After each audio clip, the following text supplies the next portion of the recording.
जो आज आप प्रेस वार्ता कर रहे हैं, किस मामले को लेकर कर रहे हैं? भाई ये जो प्रेस वार्ता आयोजित है ये महाराज यदु की विश्व की प्रथम प्रतिमा को स्थापित करने को लेकर के है और यदुवंशियों का प्रथम पीठ श्री यदु धाम पीठ की स्थापना को लेकर के है। जैसा कि आप जानते हैं कि आज तक महाराज यदु की जहाँ से यदुवंश की उत्पत्ति हुई है, जिसमें यादव समाज जायसवाल समाज भी आता है, वो आज तक उनकी पितामह की मूर्ति नहीं थी और न ही यादवों का तो कोई पीठ ही नहीं था, यदुवंश का कोई पीठ ही नहीं था आज तक, जो देश में पहली बार बनने जा रहा है चौरी चौरा की ऐतिहासिक क्रांतिकारी धरती पर। भारत में बहुत से यदुवंश परिवार बहुत ही प्रतिष्ठित जगहों पर रहे, प्रतिष्ठित राजनीति में भी रहे, लेकिन उन लोगों ने ये चीज़ क्यों नहीं सोचा, क्यों प्रतिमा जो है आज तक उपेक्षा का शिकार है? भाई देखिए, स्वार्थ से प्रेरित जो भी लोग रहेंगे उनको ये सब काम करने का सौभाग्य नहीं मिलने वाला है।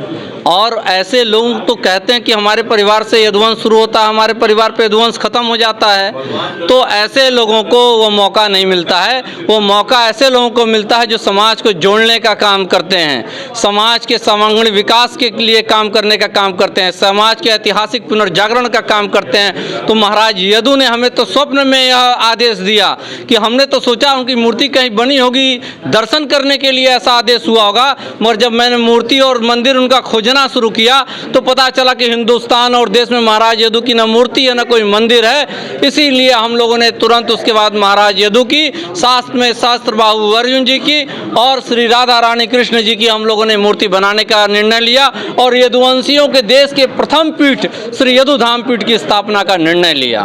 कब स्थापित होगी मूर्ति? यह फरवरी फर्स्ट वीक में शिलान्यास हम लोग करने जा रहे हैं। यादव उनके परिवार, पूर्व मुख्यमंत्री अखिलेश यादव उनके परिवार के लोगों को भी आमंत्रित करेंगे? भाई देखिए, ये हमारे घर के बेटे का विवाह नहीं है मेरे, यह यदुवंश की उस परंपरा का, जिस तरीके से श्री राम मंदिर हजारों हजार साल से उपेक्षित था और लोगों ने, राम भक्तों ने उसको स्थापित करने का काम किया, उसी तरीके से यदुवंशियों के हजारों हजार साल का छुपा हुआ इतिहास को पुनर्जागृत करने का काम है। किसी को न्योता देने की जरूरत अगर है, जो भी लोग यदुवंश के सच्चे समर्थक होंगे, यदुवंश का हित चाहते होंगे, अपने पूर्वजों का सम्मान करना जानते होंगे, वो स्वयं आएंगे, स्वयं सहयोग करेंगे। अच्छा ये बताइए कि जब पीठ बनती है तो एक पीठाधीश्वर भी होता है जी, आप किसको पीठाधीश्वर, कौन नियुक्त होगा यहाँ? इसमें पीठाधीश्वर कोई नहीं नियुक्त होगा, ये लोकतंत्र है। महाराज यदु ने, भगवान श्री कृष्ण ने, सहस्त्रबाहु अर्जुन ने कभी एकात्मक सत्ता में विश्वास नहीं किया, लोकतांत्रिक सत्ता में विश्वास किया और देश में डेमोक्रेसी है, संविधान से चलता है, तो अभी संविधान से ही चलेगा और उसमें तमाम पदाधिकारी रहेंगे, लोकतांत्रिक व्यवस्था रहेगी उसमें। अच्छा ये बताइए, तो क्या इस पीठ पे हमेशा एकाधिकार यदुवंशियों का ही रहेगा? ना, बिल्कुल, ये सभी समाज के लिए खुला। भगवान श्री कृष्ण को कोई बांध सकता है क्या?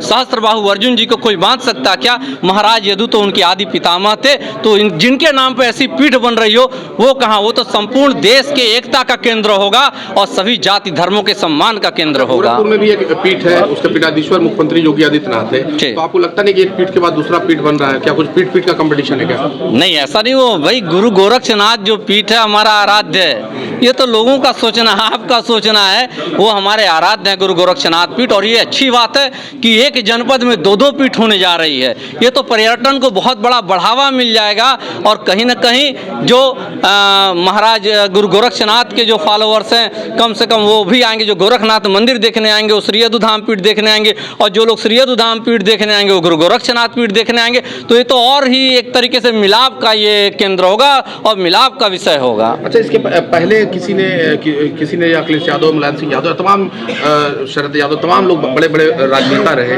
सत्ता की बागडोर उनके हाथों में रही, उन लोगों ने क्यों नहीं इनके बारे में कुछ सोचा? अब ये तो व्यक्तिगत विषय होगा उनका। तो आराध्य है वो। अब बिल्कुल आराध्य, तो जो भी यदुवंश, जो अपने आप को यदुवंशी कहता है वो उसके लिए आराध्य हैं। जो यदुवंशी नहीं मानता है, या हो सकता है मौका न मिला हो, वो समाजवाद की बात करते थे। समाजवाद, इनसे बड़ा समाजवादी कौन है? क्या बात कर रहे हैं भाई साहब? महाराज यदु से बड़ा समाजवादी कौन है, जिन्होंने राजतंत्र छोड़ करके लोक कल्याण के लिए नदियों के किनारों, जंगलों के किनारों जाकर के अपनी सत्ता का विस्तार किया और यदुवंश के विकास के लिए, नहीं केवल यदुवंश नहीं, अब जायसवाल समाज हमारे साथ है, जायसवाल समाज के भी वो आदि पितामह थे। जायसवाल समाज को भी आज तक ये इतिहास छुपाया गया, बताया नहीं गया और ये लड़ाने का कहीं ना कहीं काम किया। वोट, एक लोगों ने वोट बुहारने का काम किया, एक लोगों ने यदुवंश को टारगेट करने का काम किया। यदुवंश तो बीच में आज लटक रहा है, मगर अब पुनर्जागरण होगा श्री यदु धाम पीठ के माध्यम से। आखिरी सवाल मेरा आपसे ये है कि महाराज यदु का क्या जुड़ाव था चौरी चौरासे की पहली पीठ वहाँ पे स्थापित हो रही है? भाई महाराज यदु को कोई एक जोग्राफिकल सेक्टर में आप बांध के नहीं रख सकते, क्योंकि चौरी चौरा ऐतिहासिक जन क्रांति जरती है, विश्व प्रसिद्ध है, इसलिए हम लोगों ने, और चौरी चौरा हमारी मातृभूमि है। अगर भगवान, अगर हमें जहाँ जमीन मिलेगी, अगर कहीं कोई दान दे दे, हमें 5 एकड़ की जमीन मिलेगी, कोई 10 एकड़ की भी जमीन, मैं वहाँ बनाने के लिए तैयार हूँ यदु धाम।